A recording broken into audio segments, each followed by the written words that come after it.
Now, in our most recent video, we talked about having a chat about the potential upcoming Rugby League live game or Rugby League video game, and since then, more hype has been generated. It's those goddamn emails. Those emails pop up every off season and they start circulating, people start getting excited. All I'm gonna say is they got me once. That was like years and years ago.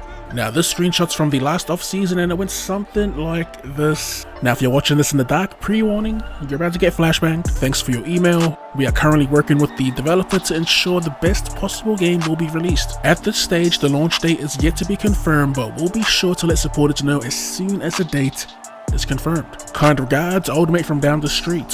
So if you're reading that for the first time, I get it, I'd be excited. The thing is though, we've been seeing these types of emails for the last few years and nothing really came of them. A couple of years ago when Luke was talking about leaks, it looked like they were taking photogrammetry shots of players, but nothing really came of that either. And I don't know if we're certain, but I think those plans fell through due to both True Blue and the NRL maybe not looking to invest in the proper amount it took to make a decent video game these days. And that was when Ross was pretty active on Twitter talking about True Blue holding the license hostage. Heads, words, not mine. If I can find the tweets, I'll post them. He was talking about True Blue being asleep at the wheel, which I do agree with. It's insane to me that they held the license for that long and did nothing with it. So they did mention something about COVID affecting development for Rugby Challenge 4. Even that decision was bizarre to me, them choosing to make Rugby Challenge 4 over a new NRL game, with the NRL being at peak popularity these past couple years. Domestically we're talking about, and with the NRL having a strong presence online, particularly with the youth. I feel like True Blue fumbled the bag not making any attempts at releasing any sort of flagship game, assuming they had the exclusive rights. The biggest thing that's changed from then and now is that True Blue have officially not renewed the license with the NRL, thus resulting in Rugby League Live 4 being taken off all digital stores. Enter the more recent emails that have been circulating. I've been having chats with my buddy Matt, like Luke, weeks ago when the dreaded emails started circulating again.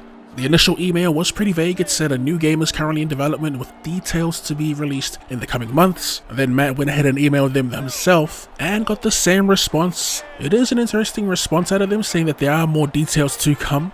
But for me, I will not believe it until I get either an announcement from the actual developer in charge of the next project or like a trailer of some sorts. This seems like the same old cookie cutter response that they've been emailing back fans over the years. Speaking of developers, that does lead me into my next question: who would be the one to take charge of this new project if it were to happen? Now some probably won't like this, but the most obvious and clear-cut answer is Big Ant Studios. They've had cracks at the genre in the past. In my opinion, their latest attempt, which was 2017, Rugby League Live 4 being their best attempt, I still strongly believe that that game was a few patches away from being the perfect league game. It's always a bit of a heated debate when talking about the best league game, particularly from Big Ant, as it felt like the community was 50-50 on liking and disliking League Live 4. To me, there's no debate.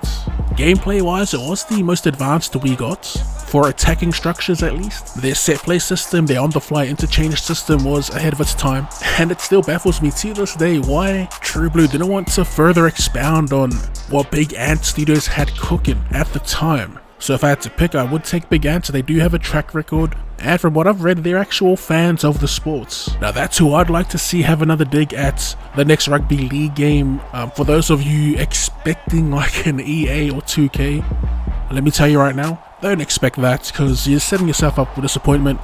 Outside of Big Ant Studios, I'm not too sure what the other options are really. I feel like Big Ant and Nakon are dominating the more niche sports titles. They're all over AFL, they're all over Rugby Union, that's currently in early access. Tennis, cricket, not so niche as an actual sports, but in the video game world, they're the ones leading the charge. So I assume they'd be the ones in charge of the next Rugby League game. Look, it's all assumptions and speculations. I think we'll wrap it up there. Ultimately, do I think a game is coming? I do. I just have my expectations low, and was low-key waiting for an announcement of some sort, an official announcement from a developer or the NRL themselves. Just know that when it does drop, the Quad will be in a frenzy, and I'll be here to cover it all. If you have any thoughts of this mysterious new Rugby League game potentially in development, let me know your thoughts in the comment section down below. If you enjoyed the video, be sure to run it straight at that like button, and for more Rugby League related content or more content in general, go ahead and drop your boy a cheeky sub. Thanks for tuning in, and I'll see you later.